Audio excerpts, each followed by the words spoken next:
ஒரு கணம் விக்கிச்சாரு எதிர்த்த தளபதியை பிடிக்க முடியும் நான் சொன்னேன். டக்குன்னு வந்து நீ அந்த தளபதி சொன்னீங்களா, அந்த தளபதிக்கு சொல்லவா? அந்த இருங்க இருங்க இருங்க, ஏன் பெரியார் இன்றும் தேவை இருக்குல்ல, அந்த தளபதி நேற்று மாலையை தூக்கிட்டு போனாலும் பாருங்க பெரியாருக்கு.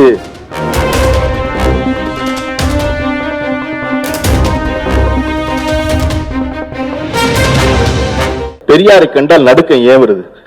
ஏன் இன்னைக்கு தேவை பெரியார்? சமீபத்தில் நிகழ்ச்சி பார்த்திருப்பீங்க நீங்க.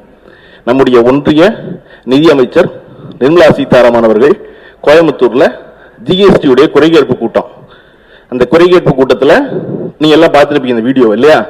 அன்னபூர்ணா ஹோட்டலுடைய முதலாளி எந்திரிச்சு ரொம்ப இணக்கமா முதலாளி அம்மா கோவப்படாத வகையில, அம்மா எங்களுக்கு நிறைய சிரமம் இருக்கு, வெறும் பண்ண வித்தோம்னா டாக்ஸ் இல்ல, அதுக்குள்ள கிரீம் வச்சோம்னா 18%, இப்ப பெண்ணுக்கு தனி பில்லு போட வேண்டியது இருக்கு, கிரீமுக்கு தனி பில்லு போட வேண்டியது இருக்கு, நீங்க தயவு செஞ்சு 18% மொத்தமாவே போட்டுருங்க. அவர் வந்து ஒண்ணுமே குறைக்க சொல்லல. அந்த முதலாளி என்ன சொல்றாரு, அம்மா நான் உங்களுக்கு ரொம்ப இணக்கமானவன், நான் உங்களை ஜிஎஸ்டி குறைக்க சொல்லல, பொதுவாக அமைச்சர் சொல்லுவோம் குறைங்கன்னு சொல்லுவோம், ஆனா அவர் என்ன சொல்றாரு, குறைக்காதீங்க, தயவு செஞ்சு கூட்டி போட்டுருங்க, எங்களுக்கு வேலை சுலபமாகட்டும் அப்படின்னு சொன்னா நமக்கெல்லாம் என்ன செய்யணும்? அந்த முதலாளி மேல கோபம் தானே வரணும். ஏண்டா ஏற்கனவே பண்ணுக்கு டாக்ஸ் இல்லாம இருக்கு, நீ ஒரு முதலாளி வந்து உட்கார்ந்துக்கிட்டு கிரீம் பண்ணுக்கு போடுற 18% இதுக்கும் போடுங்க நம்பியா, 50 ரூபாய்க்கு பண்ணு வாங்கினா 59 ரூபா கட்டணும், 18% 50 ரூபாய்க்கு 9 ரூபா, அப்படின்னு தானே ஒரு கோவம் வரணும். ஆனா கோவம் வராம நம்ம எல்லாரும் அன்னபூர்ணா முதலாளியை ஆதரிச்சோம். நம்முடைய முதல்வர் திரு மு.க. ஸ்டாலின் அவர்கள் நேற்று பேசும்போது கூட மாண்பு முதல்வர் சொன்னாங்க, அவர்கள் சொன்னாங்க, ஏன் நம்ம எல்லாரும் ஒரு வரி கூட்ட சொல்ற ஒரு ஆளை ஆதரிச்சோம்? வரி கூட்ட சொன்னா கோவம்ல வரணும். ஒரு முதலாளி வரி போடுங்கிறார் போய் நிதியமைச்சர்கிட்ட, ஆனா அவர் நம்ம ஆதரிச்சோம் அவ்வளவு வரும். காரணம், மறுநாள் அந்த நிதியமைச்சரிடம் போய் அந்த முதலாளி என்னை மன்னிச்சுங்க நின்ன பொழுது, ஐய சுயமரியாதை விட்டுவிட்டு தம்பி நின்றுட்டானே, இந்த மண்ணில் ரொம்ப முக்கிய சுயமரியாதை தான், எங்களுக்கு பெரியார கிளை தான் சொல்லி கொடுத்தான், காசு வரி நான் கட்டிக்கிறோம், ஆனா சுயமரியாதையை விட்டு ஒரு தொழில் செய்யக்கூடாது அப்படின்னு யாரை எதிர்க்க வேண்டுமோ அந்த முதலாளியை தமிழ்நாடு ஆதரிச்சிருச்சு. ஏன்னா ஒரு அதிகார வர்க்கத்திற்கு முன்னாடி போய் கைகட்டி நிற்பதை தமிழ்நாடு எப்பொழுதும் விரும்புவதே இல்லை, செய்யவே கூடாதுன்னு நினைக்கிறாங்க இல்லையா? நம்ம ஒரு மூட நம்பிக்கை பேச்சாளர் ஒரு பள்ளிக்கூடத்துக்குள்ள வந்து பேசும் பொழுது அவரை எதிர்த்து ஒருத்தர் குரல் கொடுக்கிறாரு. ஒரு பள்ளிக்கூட ஆசிரியர், கண் பார்வையற்றவர், அவர் ஒரு மாற்றுத்திறனாளி, அவர் ஏன் கொடுக்கிறாரு, எதிர்த்து குரல் கொடுக்கிறாரு அப்படின்னா, அந்த மாற்றுத்திறனாளி என்பவர் மாற்றுத்திறனாளிக்கான ஒதுக்கீட்டில் ஆசிரியரா வந்தவர் இல்ல, அவர் படித்து பொது போட்டியில ஆசிரியரா வந்தவர் சமீபத்தில் தான் முனைவர் பட்டம் வாங்குறாரு.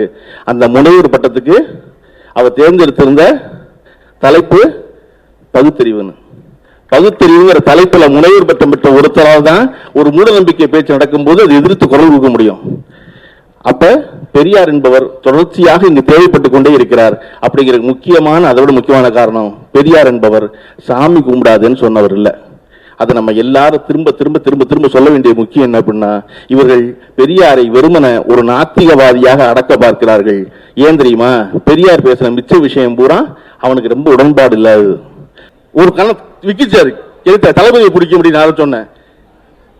டக்குன்னு வந்து நீ அந்த தளபதி சொன்னீங்களா, அந்த தளபதிக்கு சொல்லவா? அந்த இருங்க இருங்க இருங்க, அந்த என்ன தெரியுமா, ஏன் பெரியார் இன்றும் தேவை இருக்குல்ல, அந்த தளபதி நேற்று மாலையை தூக்கிட்டு போனாலும் பாருங்க பெரியாருக்கு, நான் பெரியாருக்கு போட்டானும்னு. தமிழ்நாட்டில் அரசியல் என்பது பெரியார மறுதளிச்சு ஒரு அரசியல் இருக்கவே முடியாத உதாரணம் தான் விஜய் அவர்கள் நேற்று மாலையை தூக்கிட்டு போனது. தமிழ்நாட்டில் இந்த 10 ஆண்டு காலத்தில் பல நடிகர்கள் அரசியலுக்கு வருவதாக பேசிக்கொண்டே இருக்கிறார்கள். பேசியவர்கள் எல்லோரும் எது திராவிட அரசியல், அதுக்கு மாற்று அரசியல் பேசியிருக்காங்க, ஆன்மீக அரசியல் பேசியிருக்காங்க, மைய அரசியல் பேசியிருக்காங்க. அவர்கள் எல்லாம் காலாவதியாகி போனதனால் தமிழ்நாட்டில் அரசியல்னா பெரியாரை கும்பிட்டு ஆரம்பிப்பதுதான் அரசியல் புரிஞ்சதுனாலதான் இதுக்கு மாலையோட கிளம்பி போகுது. செய்திகளை உடனுக்குடன் தெரிந்து கொள்ள உடனே சப்ஸ்கிரைப் பண்ணுங்க.